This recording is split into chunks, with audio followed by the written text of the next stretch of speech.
Olá, meu amigo, meu querido pastor líder de pequeno grupo. Eu sou o pastor Silvio Lamego, sou pastor em Montes Claros, Minas Gerais, na Igreja Batista Monte Sinai. Eu quero te apresentar 2 grandes livros que eu tive a alegria de escrevê-los. E eles falam dos maiores desafios para a família. O primeiro livro é para casamento. É um livro sobre casais e para casais. Casais que estão namorando, casais de noivos e casais de casados, já casados. Meu para ímpar, celebrando as diferenças que glorificam a Deus. Nesse livro eu abordo muitos assuntos sobre casamento. Esse livro tem sido adotado por alguns colegas pastores na Escola Bíblica Dominical, isso mesmo, e também em estudo de pequenos grupos para casais. Vale a pena você conferir. Se você quiser saber de mais detalhes, você pode entrar em contato conosco pelo site que aparece aí no vídeo, sanlaeditora.com.br, ou então falar conosco via o WhatsApp que aparece aí no seu vídeo. Outro livro imperdível, eu quero indicar para você, meu amigo, meu colega, pastor líder de pequeno grupo, é esse livro, recém-escrito, agora lançamento novinho do mês de maio desse ano, Pais Discipuladores, Filhos Multiplicadores. Esse livro eu abordo sobre o discipulado de pai para filho. Nós falamos muito de discipulado de pessoas e é importante fazê-lo, mas às vezes só negamos o maior discipulado de todos, que é discipular filhos para Deus. Queremos que os filhos sejam discípulos de Cristo, olhando para nós e vendo em nós uma vida de adoração ao Senhor. Por isso eu desafio você. Tem igrejas que têm adquirido uma caixa. Se você quiser adquirir a caixa do livro, a gente manda ela para você sem custo nenhum. E você paga em 2 vezes no boleto. Graça e paz, meus irmãos. Aqui é o pastor Rafael, pastor da Segunda Igreja Batista de Alagoinhas, Bahia. Nós adquirimos o livro do pastor Silvio, Pais Discipuladores, Filhos Multiplicadores. Esse livro chegou num momento muito oportuno para nós, pois estamos investindo no discipulado na igreja e trabalhando também de maneira específica no discipulado na família. E esse livro vem como uma ferramenta importante para o uso nesse novo propósito da igreja de trabalho de formação de discípulos. Então, motivo você também a adquirir esse livro. É uma ótima aquisição e investimento no crescimento da igreja e também da família. Um abraço a todos. Olá, graça e paz. Sou Lopes Castro, pastor da Igreja Batista Monte Carmelo, em Montes Claros. Nossa igreja adquiriu os livros do pastor Silvio Lamego, Pais Discipuladores. Nós temos usado, inclusive, para a nossa escola para a família. Tem sido uma bênção. O livro é muito oportuno para o tempo de discipulado em família. Eu quero desafiar a você e sua igreja a adquirir o livro, ler o livro com seus líderes, com as famílias, e certamente vocês serão ricamente abençoados. Um grande abraço do pastor Lopes Castro. Deus abençoe sua vida, sua família. Sanã Editora, a escrita da verdade que transforma vidas.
Nossa programação, convidando o pastor Roberto Amorim Menezes para transmitir a palavra de Deus aos nossos corações. Vou pedir para que o pastor Bruno ore pelo pastor Roberto aqui, por favor. Que o Senhor continue falando aos nossos corações e nos dê um dia de muita paz e muita graça. Amém. Oremos, queridos. Feche seus olhos. Pai, muito obrigado por esta manhã. Estamos aqui reunidos em torno do Teu nome para louvar ao Senhor por todas as Tuas bênçãos e pela Tua graça que nos alcançou. Neste momento, Pai, queremos considerar bem a Tua palavra e desejamos que o Senhor fale aos nossos corações. Utiliza a vida do preletor desta manhã como instrumento nas Tuas mãos para transformar os nossos corações em direção àquilo que o Senhor deseja das nossas vidas. É assim que nós queremos nos colocar nesse momento diante da Tua palavra, como ouvintes atentos, desejosos por uma transformação. É a oração que nós a Ti fazemos em nome de Jesus. Amém.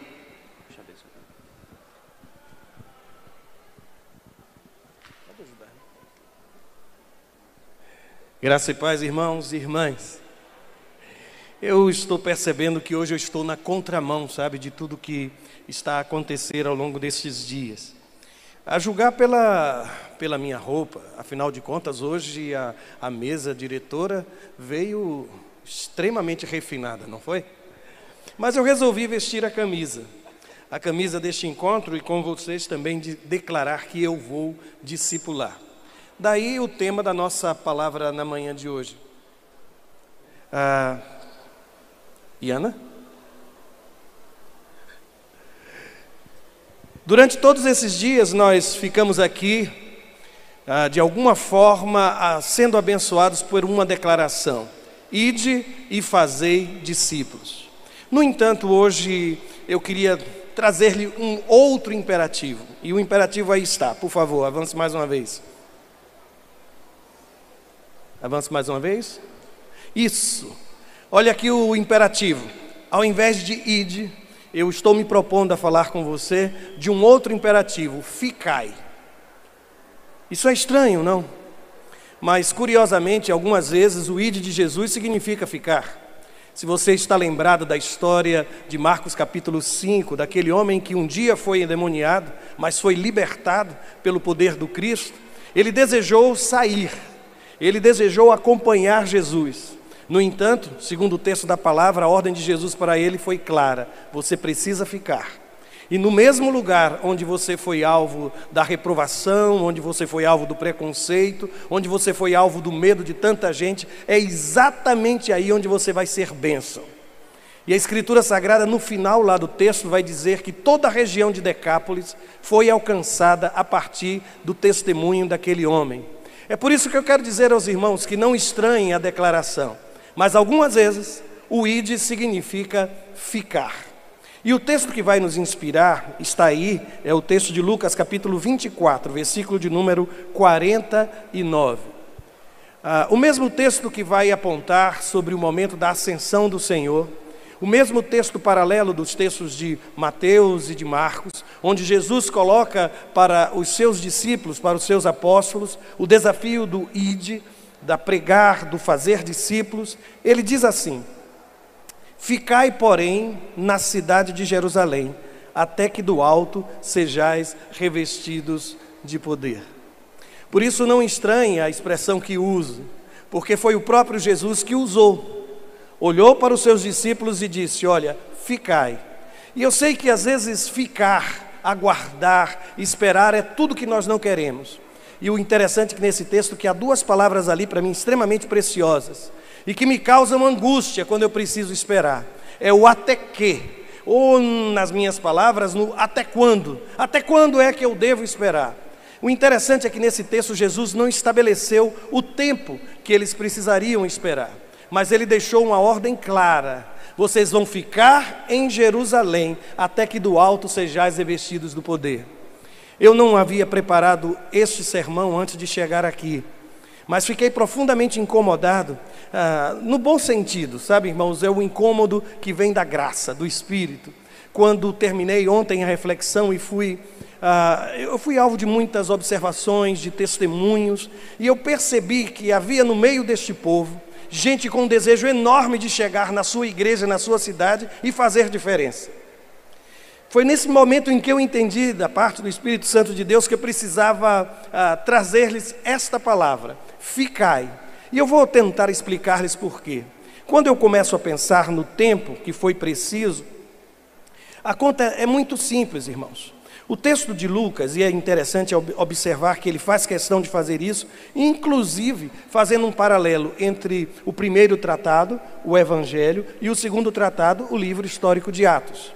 Lá no livro de Atos, no capítulo de número 1, no versículo de número 3, ele fala sobre o tempo em que Jesus se manifestou depois de ressuscitado entre os seus discípulos, entre os seus apóstolos. Está escrito assim: aos quais também, depois de ter padecido, se apresentou vivo com muitas e infalíveis provas, sendo visto por eles por espaço de quantos dias?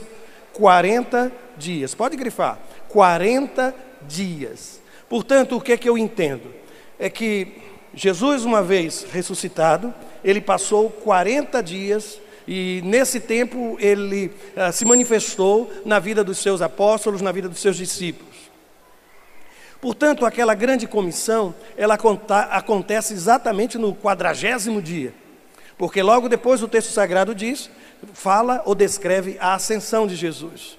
E se eu lhe perguntar quando foi que o poder mencionado pelo Jesus, até que sejais revestidos de poder, foi derramado sobre a igreja? A resposta estaria no capítulo 3, verso 1 do livro de Atos dos Apóstolos, que diz assim: e cumprindo-se o dia de Pentecostes.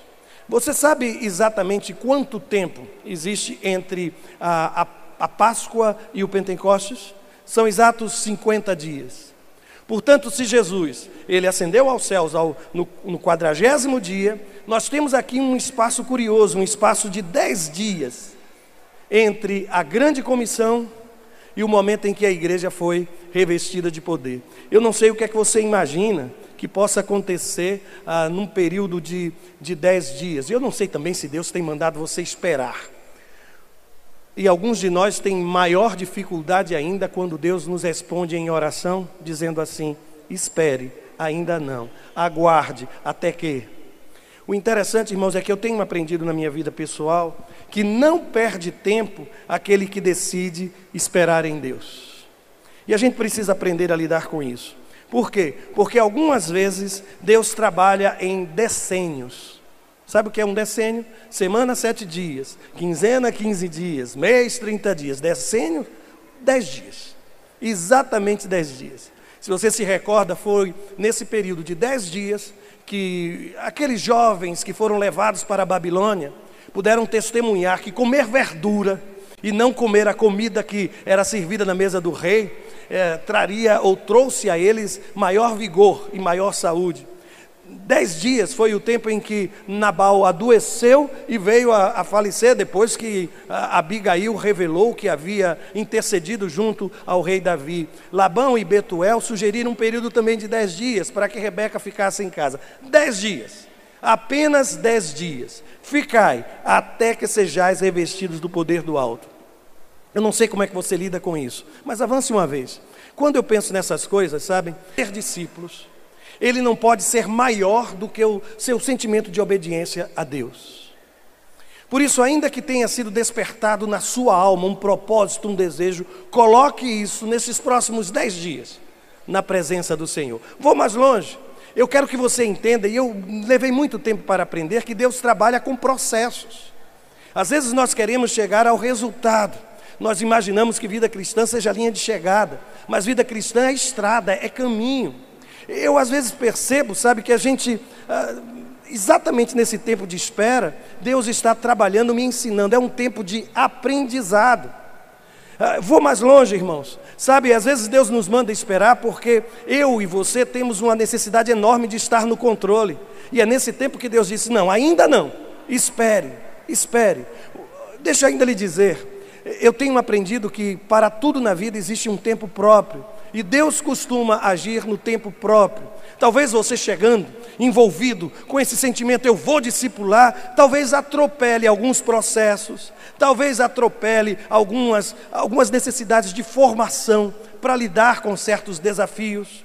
E às vezes nós somos tão impetuosos, tão impulsivos, que não conseguimos parar para pensar naquilo que é preciso ser feito. E vou mais, eu acredito que existe aqui uma estratégia. Por que vocês acreditam Ou por que você imagina que o Senhor escolheu o Pentecostes como o dia quando a igreja seria revestida do poder? Porque no dia de Pentecostes, muita gente de muitos lugares estaria em Jerusalém. Deus sabia que aquele era um momento propício. Deus trabalha com estratégias.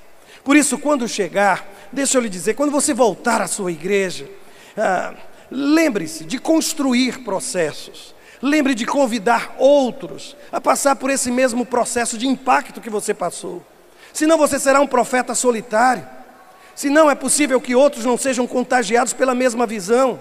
Compartilhe a visão, converse, busque a liderança.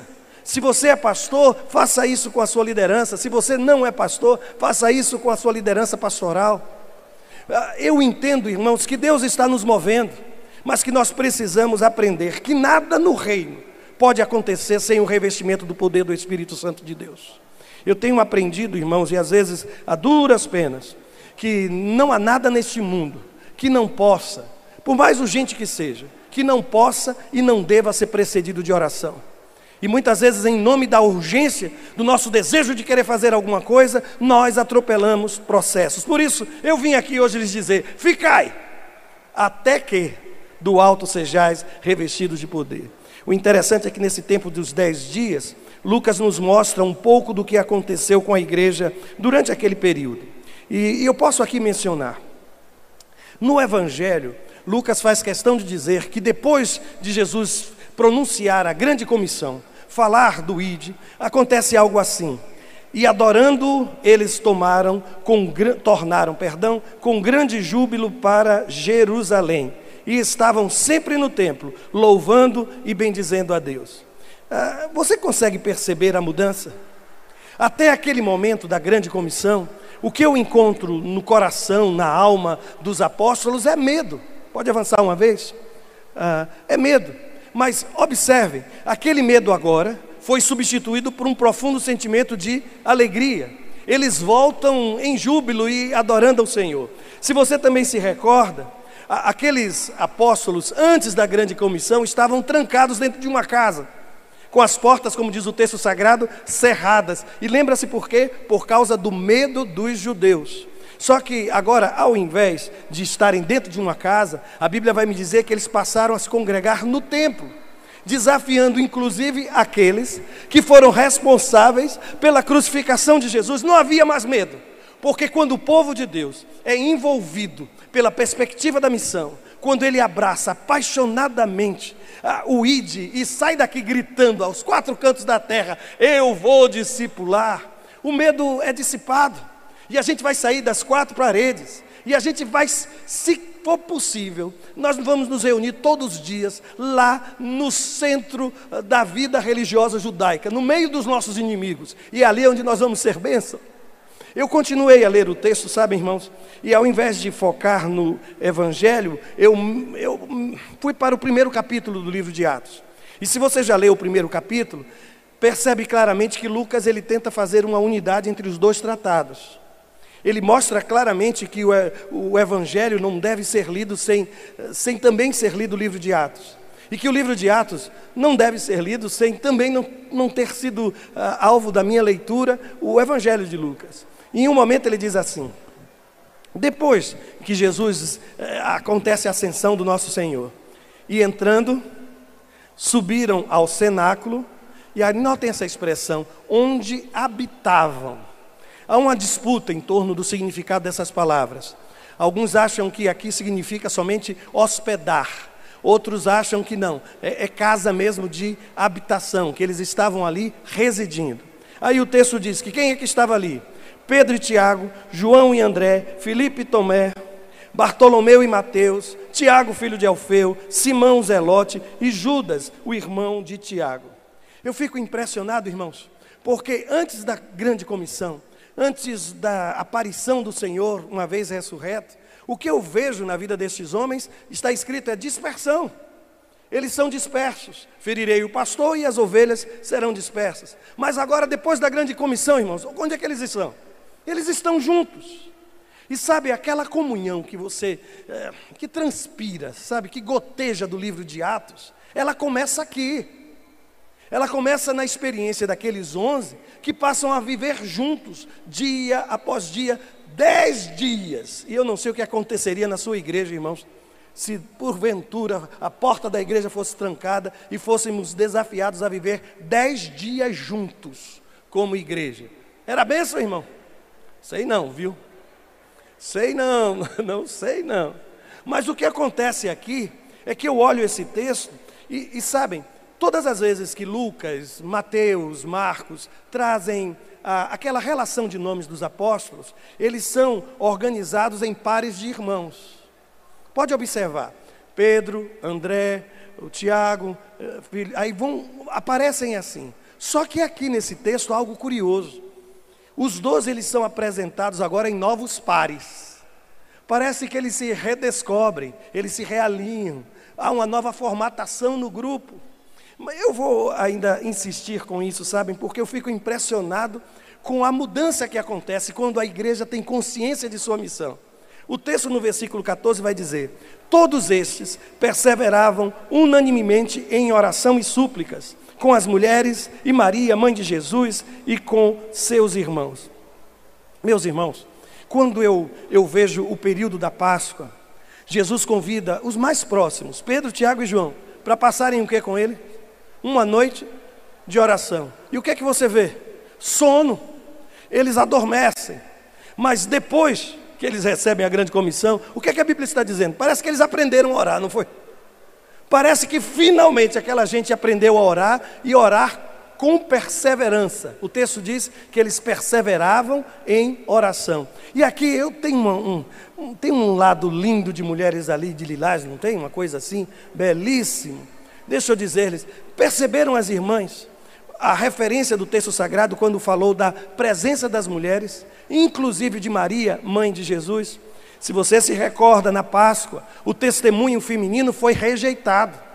Elas voltaram lá do sepulcro e mesmo testemunhando, aquele testemunho foi desprezado. Mas agora elas são contadas no grupo. Gente, as mulheres agora estão participando. Maria, mãe de Jesus, também está conosco. Aqui a igreja consolida o seu processo de unidade. E eu vou lhes dizer, eu acredito, irmãos, que às vezes Deus nos faz esperar 10 dias para que caminhemos juntos, para que haja unidade na vida da igreja. A obra missionária não pode ser um divisor. Os projetos de Deus para a vida da igreja não podem dividir o povo de Deus.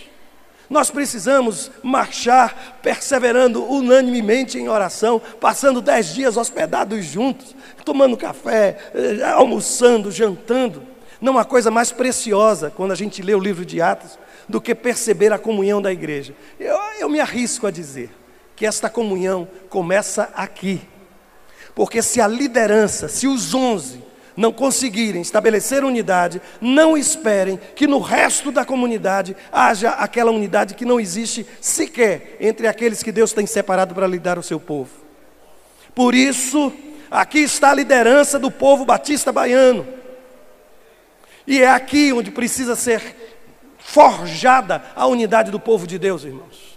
É aqui que nós precisamos celebrar em unidade os propósitos do Senhor. Mas eu ainda vou mais longe, irmãos. Versículo 15 do primeiro capítulo de Atos. A Bíblia diz que naqueles dias, levantando-se Pedro no meio dos discípulos. Eu fico impressionado, porque quando Jesus, ele convida os seus apóstolos a irem em direção a ele, que ele vai manifestar a sua glória, ele manda um recado para Pedro. Lembram-se disso?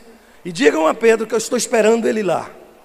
Porque Pedro estava se ausentando, sabe, irmãos? Ele estava frustrado com ele porque ele não era a pessoa que ele imaginava ser. Ele estava frustrado com as pessoas porque todo mundo debandou. Ele não viu ninguém ficando ao lado de Jesus. E eu quero aqui falar com quem tem hoje cultivado o mesmo sentimento de Pedro. Não fique de fora daquilo que Deus está fazendo no meio do seu povo. E aqui nesse texto, irmãos, se eu olhar para o Pedro antes da grande comissão e o Pedro depois da grande comissão, ele se levanta no meio da igreja, dos 120, que souberam de toda a história, e ele se levanta com a palavra de autoridade. Sabe, aquele homem que antes antes havia manifestado negar ao Senhor, ele agora estava diferente. E eu vou mais longe. A Bíblia diz que toda palavra de Pedro, ela é dirigida para uma questão específica. Lembram-se que era eleger alguém para substituir Judas Iscariotes. Aí está escrito assim, palavras de Pedro. Ele descreve tudo isso, mas ao final, e lançando-lhe sortes, caiu a sorte sobre Matias, e por voto comum foi contado com os 11 apóstolos. Então deixa eu perceber, nós tínhamos 11, e Pedro se levanta dizendo o quê? Precisamos recompor o time. Se ele pensa nisso, irmão, se ele leva à igreja essa consciência, você consegue perceber que ele está focado no futuro? Porque se não houvesse expectativa do que a igreja vai fazer, para quê? Para que recompor o grupo dos 12? Posso lhe dizer, use esses dias, esses próximos 10 dias, para juntar, trazer de volta quem está distante, ou a semelhança do que aconteceu com Pedro, aquilo que foi traição, pode se transformar em liderança, irmãos. E o que tem de gente hoje marcada e sofrida, especialmente porque, irmãos, viver um ministério em igreja é tão belo, mas é ao mesmo tempo tão custoso. Se você não quer ter problemas de relação na igreja, senta no banco e fica lá. Eu tenho aprendido, sabe, que proximidade gera atrito. Eu vou tentar explicar de uma forma bem simples. Essas duas garrafas, elas não conseguem se atritar, porque elas estão distantes. Mas se eu colocá-las aqui, perto uma da outra, qualquer movimento, irmãos, vai gerar atrito. Mas diz o texto de Provérbios que, assim como o ferro afia outro ferro, o povo de Deus também é assim, não é? Eu tenho uma lembrança da minha infância. Era quando passava aquela criatura que amolava faca, alicate de unha. Qual era o nome daquilo? Eu não lembro o nome. Eu sei que trazia o esmeril. Ele tocava uma coisinha, não é? Aí quando aquilo tocava, eu me lembro que a mamãe juntava todas as facas, ia para a porta, esperando. Aí daqui a pouco ele chegava. E eu ficava atraído, sabe pelo quê? Pelas faíscas. Porque quando o esmeril rodava e colocava a faca, saía a faísca. Era um espetáculo aquilo ali. É por isso que de vez em quando o povo de Deus se junta, sai faísca, irmãos. Mas é Deus amolando a faca, sabe? É Deus afiando o corte. É Deus afiando. E tem umas... Deixa eu suspender esse assunto. Porque eu quero olhar ainda por esse texto por uma segunda ótica, que é a visão do nascimento de um fazedor de discípulos. É impressionante, irmãos.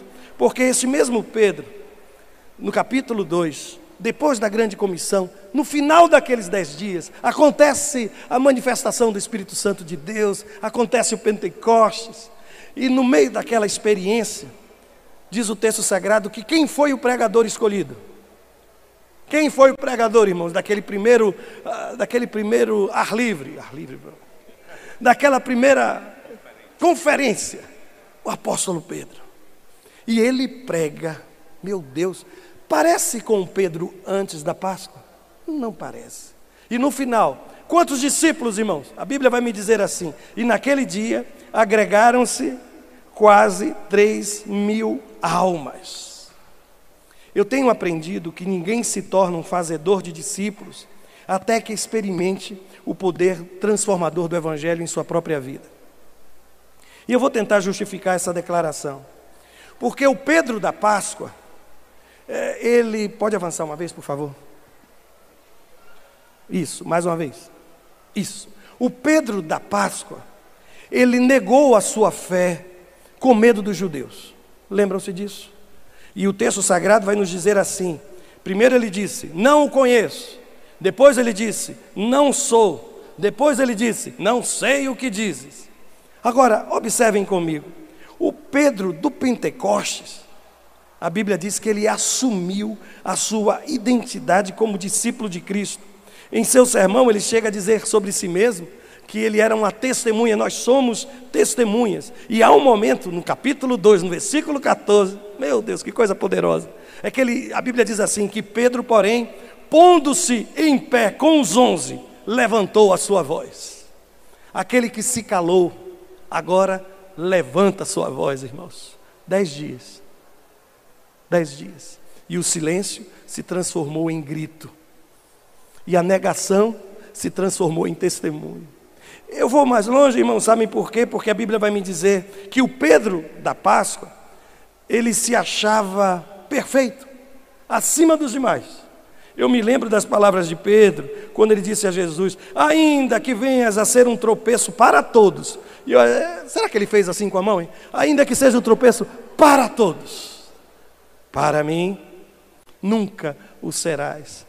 Foi ele mesmo que também disse: olha, ainda que todos se escandalizem, eu jamais.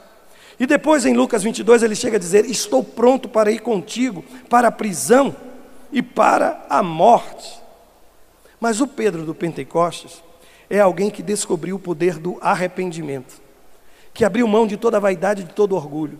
E quando foi indagado por aquela gente sobre o que é que eles deveriam agora fazer, ele menciona o único caminho, irmãos, que é o caminho do arrependimento. E ele diz assim: arrependei-vos, e cada um de vós seja batizado em nome de Jesus Cristo, com perdão dos pecados. Permita-me ainda lhe lembrar que quando já na segunda metade do primeiro século, ele vai escrever a primeira carta, ele já é agora um homem mais experiente.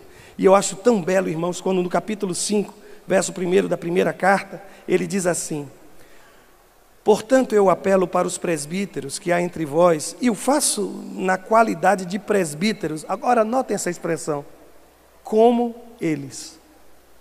Ele agora já não se achava tão diferente, né? Ele agora conseguia se ver como igual, e testemunha dos sofrimentos de Cristo como alguém que participará da glória a ser revelada. Não existe fazedor de discípulos, irmãos. Não existe um pregador, um evangelizador, um repartidor da graça, que olhe para o outro se considerando melhor do que. A igreja durante muito tempo vendeu uma imagem de que era como que um clube de perfeitos. Mas eu conheço ao longo do ministério os dois lados da igreja, irmãos, e eu sei que não há perfeição. O único perfeito entre nós é o Espírito Santo de Deus, é o Deus Todo-Poderoso. E nós precisamos aprender uns com os outros. Por isso, nesses 10 dias, cultivar a humildade, ou como disse alguém, não sofrer do complexo do Sinai. Eu achei aquilo tão interessante, porque a criatura diz que algumas pessoas às vezes vão para um encontro de final de semana, vão para uma assembleia da convenção, e quando voltam parece que desceram do Monte Sinai, estão com o rosto resplandecendo, com soluções para tudo. Vou dizer de novo: ninguém se torna fazedor de discípulo se não olhar para si mesmo e reconhecer as suas falhas e o poder transformador do Deus eterno na sua própria vida. Meus irmãos, e essa declaração que faço tem a ver com uma pergunta: como explicar tamanha mudança na vida do apóstolo Pedro? Eu vou fazer aqui referência, eu não quero ser polêmico aqui, porque eu sei que as opiniões se dividem, tem gente questionando essa declaração até hoje. Mas no dia em que Pedro foi avisado que ele ia passar pela peneira, como trigo, lembram-se disso? E você sabe por que trigo passa na peneira? É porque o agricultor não quer palha não, quer grão. Sabe por que Deus às vezes não permite que você passe pela peneira, e às vezes é uma peneira fina? Gente do céu, é porque ele quer tirar a palha, ele só quer o grão, viu? Ele só quer o grão. E diz o texto sagrado que naquele dia Jesus olhou para ele e diz assim: olha, e quando você se converter, fortaleça os seus irmãos. Eu acho interessante porque Jesus nesse texto, gente, não está falando de que ele ia cair. Está dizendo que ele ia cair, mas ele ia se levantar. Era só uma questão de tempo. Quando você se converter. Não é se você, não é uma condicional. Jesus olha com esperança e diz: olha, isso vai acontecer. Mas quando acontecer, lembre-se de transformar essa sua experiência, sabe, em discurso que fortalece, em abraço que acolhe, em compreensão daquele que passou pelo mesmo que você passou, chorou tanto quanto você chorou, amargamente, como diz a palavra, que viveu toda a vergonha que você viveu, e pensou em se excluir, pensou em se isolar. Meu Deus do céu, não tem, eu desconheço que haja alguém mais preparado para consolar aquele que está em luto, vivendo o luto, do que alguém que já passou por isso.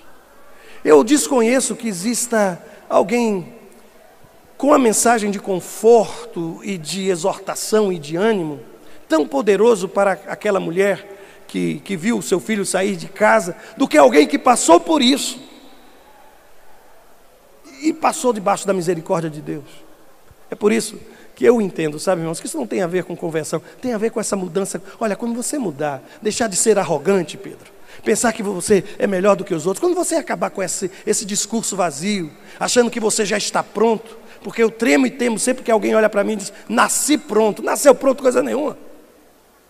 Ainda que tenha sido no novo nascimento, depois de termos experimentado o novo nascimento, aquele que é o agricultor ainda vive podando o ramo que ainda dá frutos, para que ele dê mais frutos. A obra de Deus nunca vai acabar na minha vida, irmãos. Enquanto eu estiver aqui, a obra do Senhor nunca vai acabar. E então o texto sagrado me inspira a lhes dizer, e eu quero terminar fazendo somente a leitura, de 1 Pedro capítulo 5, versos de 8 a 11. E aqui é o Pedro mais maduro, viu? É o Pedro agora já de cabelos brancos ou quase sem cabelos. É aquele homem que passou por tudo isso, que conheceu tantas situações difíceis. Agora, observem o que ele diz à igreja. Ele começa dizendo assim, está escrito,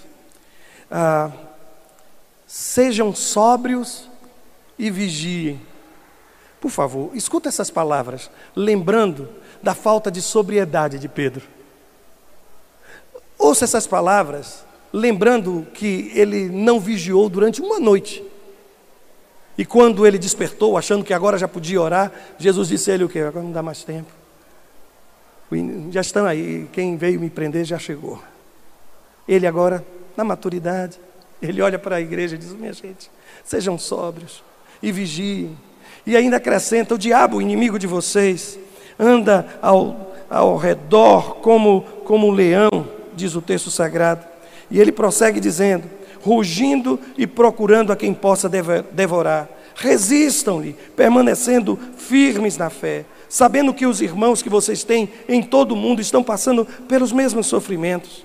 O Deus de toda graça, que os chamou para a sua glória eterna em Cristo Jesus, depois de terem sofrido durante pouco de tempo, os restaurará e os confirmará. Lhes dará forças e os porá sobre firmes alicerces. A Ele seja o poder para todos sempre. Amém. Eu termino com essas palavras, viu, irmãos? Ele agora conseguia enxergar o leão ao redor. Ele agora convidava a igreja a viver a sobriedade, a manter-se vigilante.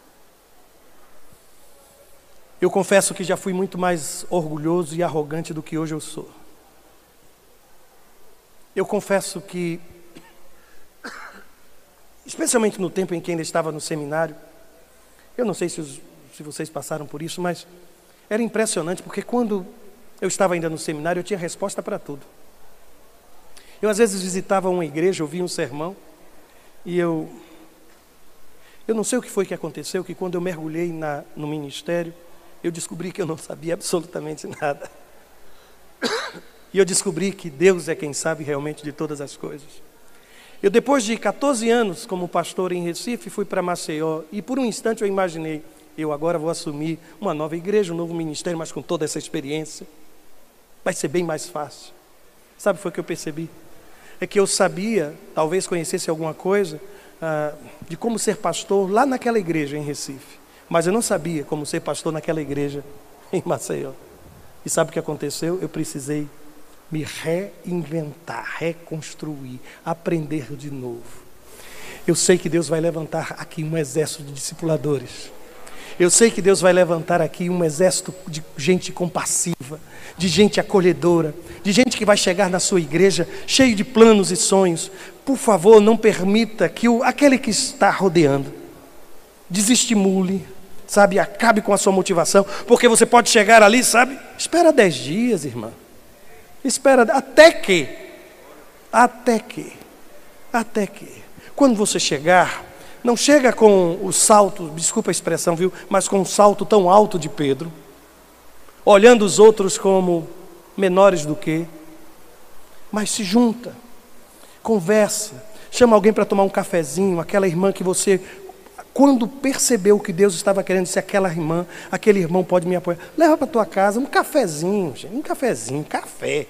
Faz ralo se tiver pouco pó, mas convida, faz lá um cafezinho, converse, costure, marca um horário com o seu pastor, diga: pastor, eu fiquei, e ao invés de sugerir um caminho, diga: eu estou aqui me colocando à disposição de Deus e da liderança pastoral da minha igreja para ser usado ou usada nesse ministério.